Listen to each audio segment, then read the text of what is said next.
Hey, today we are diving into John chapter 13. So, if you haven't been around and don't know what's going on, here's the deal. We are in a study called John's Book about Jesus, where we're looking at the story of Jesus through the eyes of John, who wrote these Gospels. So, as we get in today, we are going to be in the book of John. So, Matthew, Mark, Luke, John. You want to find that and be ready to go. We're also going to be specifically in chapter 13 today. These videos on our YouTube channel will be coming out every Sunday from now on, 10:15, and they're going to be 1 week behind what's going on in the weekend service. And that's because we are adding a lot more interactive elements during the service that really shapes what the content is. And you'll see that a little bit today. If that's something you want to be a part of, just join us. Doors open at 8:30 a.m. on Sundays at the Student Ministry Center on the south side of the Community Life Center building at Mount Pleasant Christian Church. Doors open at 8:30, service starts at 9 o'clock. And if you can't make it there, you can watch these videos, and we will work on some interactive elements to help you engage with some of this content too. But for right now, this is something that we have as a part of our live service, but we still offer this teaching content for you. In case you missed a week and want to get caught up or want to review what was taught in the service, these are always going to be there 1 week after they are in the main service. Here's the first thing that we want to kind of focus on and think about. Who have you seen who is important do something that was not important? In other words, who is somebody who is a position of authority or importance that you saw doing something that wasn't normally something at their level? This could be a principal picking up trash around a school. It could be a coach who's helping pick up gear after practice. Maybe it's a small group leader who's getting chairs set up for the group. Maybe it is a student who is older than you doing something to help somebody younger than you.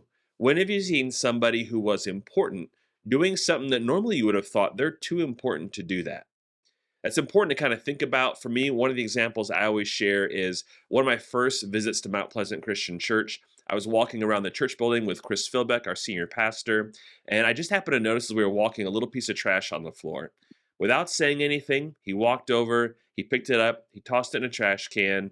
No complaints, no comments. It simply showed me that when there's something that needs to be done, you just do it. It doesn't matter how important that you are. No one's too important to pick up trash. No one's too important to serve. So, who do you have like that in your life? I hope you have an example. If you don't, I hope that you keep your eyes open and watch for people, because we're going to look at an example of that today. My next question for you is, what is humility? How would you define or explain humility? It's a word we use around church. I'm just curious, how would you explain that to someone? In our live service, we allowed students to submit a word that they thought of when they think of the word humility to create a word cloud. And you guys maybe have seen that before. It's a collection of words that go together that people have submitted. So here's what ours look like. So as you can see on here, humble is the biggest word. That's what people thought of. But you also have embarrassed or embarrassing. We have names of people that we think of as humble or having humility. And we also have embarrassment, humiliating. So that brought up a very important thing we need to clarify on here. When we're thinking about this word humility, humility is not the same as humiliating or as embarrassment. Humility is when you are choosing to put others in front of yourself. Humiliating is when others make you feel less. So I hope you understand the difference. It's very important for our lesson today. Humility is not humiliating. Humiliating is embarrassment. It's bad. It's what somebody else does to you. Humility is a choice you make to put somebody else's needs in front of your own, to put somebody else as more important than you. It's a choice you make. And genuine humility is not so that someone will go, no, no, no, no, you're too important for that. It's genuinely serving someone, making them more important. That's what humility is. We're going to read John 13, 1 through 5 today and see, what do we learn about Jesus that connects with humility and somebody important doing something we would think they're too important to do. So check this out. John 13, 1 through 5. Before the Passover celebration, Jesus knew that his hour had come to leave this world and return to his Father. He had loved his disciples during his ministry on earth, and now he loved them to the very end. It was time for supper, and the devil had already prompted Judas, son of Simon Iscariot, to betray Jesus. Jesus knew that the Father had given him authority over everything, that he had come from God and would return to God. So he got up from the table, took off his robe, wrapped a towel around his waist, and poured water into a basin. Then he began to wash the disciples' feet, drying them with a towel he had around him. This is kind of a strange passage. This is one of those things that you read this and go, was that normal? Was that what was going on? So let's back up a little bit and think about this. In Jesus' day, most people are walking around in sandals. And so as they come to this special dinner celebration, they would have come through the dusty streets in sandals. And it was common courtesy going into somebody's house that the lowest servant in that house, the lowest person would go and would wash your feet. And this wasn't like soap and water and scrubbing. It's not a pedicure. This is just a little basin of some clean water, pour it over your feet, wash it off with a towel, dry it off, and let you go into the room. And here's partly why that was important. When you ate, you didn't sit at a table with chairs and everybody sat around kind of across from each other. The table was a few feet off the ground, and so you actually would sit on the ground and you would kind of lean to your side.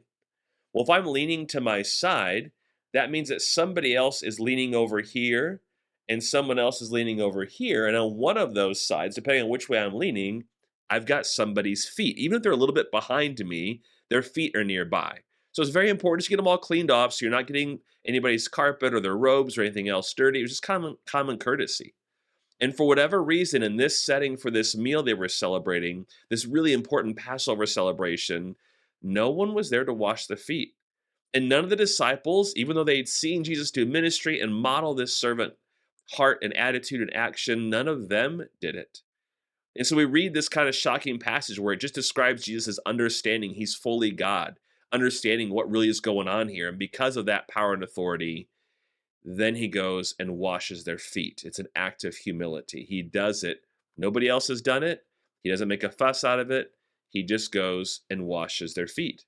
One of the things we asked in our service was, and now that we've explained what washing feet is, and normally that was a job of the lowest servant, not the guest of honor, which is what Jesus was at this meal, we asked the question, what would be comparable in today's world? We had a brainstorm and students could submit ideas and they could vote for each other's ideas. And the top ones you can see here were cleaning toilets, washing clothes or dishes, vacuuming stuff around the house. Number 3 was scooping the cat litter box. For some reason, sweeping was an important one. Washing dishes, again, cleaning toilets took 3 of those top spots. Taking out the trash, and then getting the coffee. I guess evidently people need to get coffee for their parents. But we began to think through what are some common tasks, ordinary tasks that you would think the most important person wouldn't do. How can we model that out in today's world? So let's get to Jesus explaining why he did what he did and see why these are more than just things to do, but they're ways to imitate Jesus. We'll skip now to John 13, verses 12 through 17. After washing their feet, he put on his robe again and sat down and asked, "Do you understand what I was doing? You call me teacher and Lord, and you are right, because that's what I am.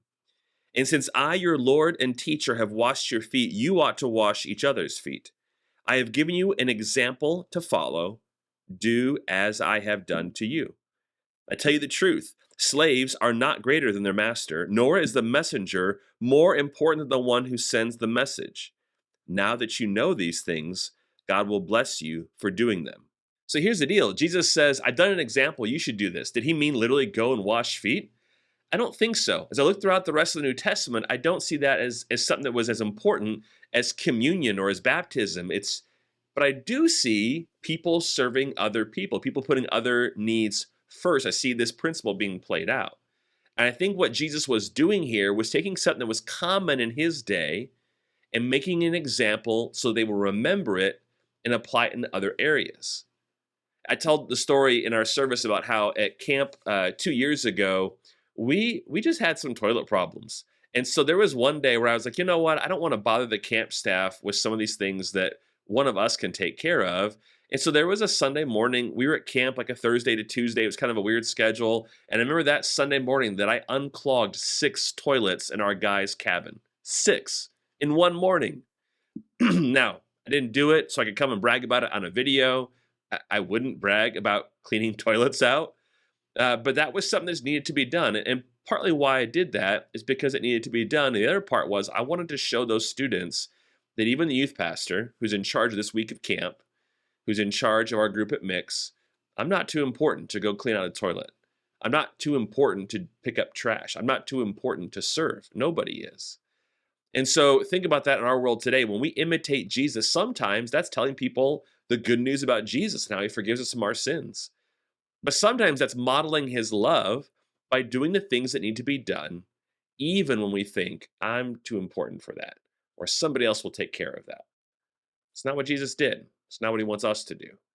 He wants us to model being a servant. In the service, we had a time where students could submit questions, and we're going to add this element. I've got to work on fine-tuning it a little bit, but we're going to add this where when you watch one of these videos, we'll include a link where you can submit questions if you're watching the video, and we'll respond back to you. Or if we've created a video that answers that, we'll send you a link to that video to help you out.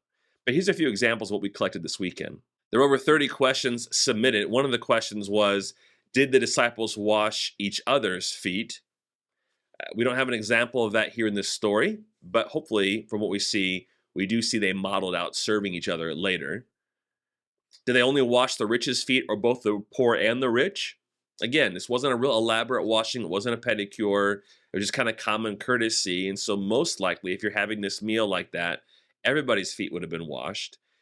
I don't know for an everyday meal if you would do the same thing, but for a special occasion like a holiday gathering, that we do that. Was it just Jesus who washed feet? In this example, it was. And did Jesus wash the feet, teach the disciples to have humility? Yeah, because they were already eating. So he didn't do it before the meal. He did it in the middle of the meal. There were more questions that were submitted. And here's the deal. Here's what I'm doing. I'm looking at these questions and I'm seeing, is there 1, 2, or more videos that I can record and help answer some of those questions, or help point you to some resources where you can do some digging and some research and you can find out some of those answers for yourself. Maybe we record you giving a video and helping out another student with those questions. If all you did is came out of this study and you realize that in John 13, Jesus acts like a servant and washes the disciples' feet to model humility, and you had that knowledge, that's not enough. Because our goal isn't that you're just smarter. Our goal is to help you get to know Jesus better so you can make a decision about whether or not you want to follow him. And if you want to follow him, then to help you live more like him. So, what's going to be different this week because of what you've learned today? The challenge is this, and maybe you grab an index card and write this down. Maybe you create a note on your device. Maybe you just write it on a Post-it note. What's one thing you can do this week in the next 7 days, no matter when you're watching this, to model humility, to show that you're not too important to serve? Most importantly, to live more like Jesus. I want you to imagine with me what it would be like if everybody who read John 13 imitated Jesus. What would it be like if we all tried to serve and act out the humility that Jesus had? How different would the world be? How much more kind would the world be? How would your family be different? How would your neighborhood be different? How might your school or your team be different? Well, I don't know that we can get everybody to do that, but the challenge is, will you do that? Will I do that? In the next 7 days, will we work at modeling humility so we can show people who Jesus is as we strive to live more like him? In this series, as we're working through John's book about Jesus, that's our goal. Get to know Jesus better so we can live more like him. As we draw closer to him, we can decide if we want to be in a relationship with him. And if we do, then we can go and follow him. On that note, I want to let you know we do have a starting point video on this channel where you can watch and learn about more of what it means to become a Christian and get baptized. That's something you want to do. There's a link on there to reach out and contact me and let me know that. I hope this video is helpful. I hope you learn more about foot washing and Jesus today. Most importantly, I hope you learned from Jesus' example of humility and you're ready to go out and be humble yourself this week, just like Jesus. Thanks so much. We'll see you next time.